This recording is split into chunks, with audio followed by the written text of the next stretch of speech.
Sydney, Australia has asked the Chinese ambassador to explain his threats of economic coercion in response to Canberra's push for an international inquiry into the source and spread of the coronavirus.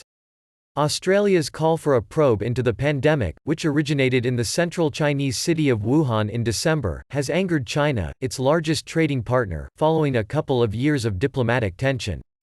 Cheng Jingye, Beijing's ambassador to Australia, told a newspaper on Monday that Chinese consumers could boycott Australian beef, wine, tourism and universities in response.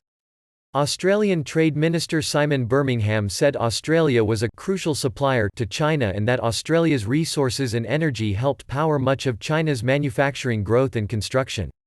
He said Cheng had been called by the Secretary of the Department of Foreign Affairs and Trade to explain his comments.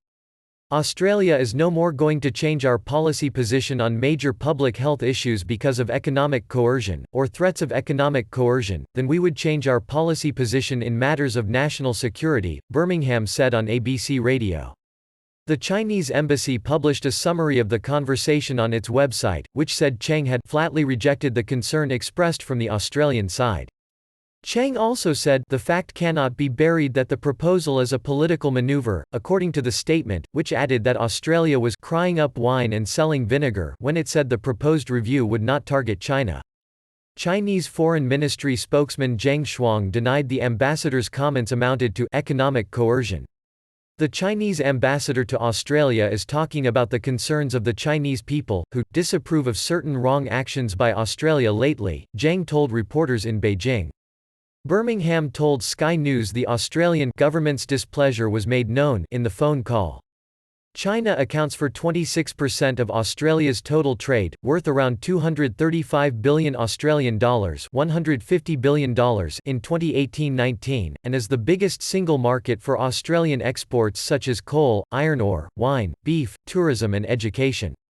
Birmingham said Australia wanted to maintain a positive relationship with China, but would also seek other opportunities in places such as India and the European Union.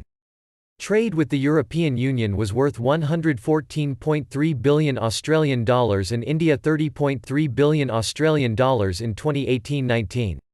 Even amid escalating diplomatic tensions in 2018-19, when Australia introduced foreign interference laws perceived to be aimed at China, two-way trade with China grew by 20%. China needs us. Let's not forget that. Many of the critical imports to Chinese industry, like iron ore, coal, and gas come from Australia, James Patterson, a member of the ruling Liberal Party, told Sky News.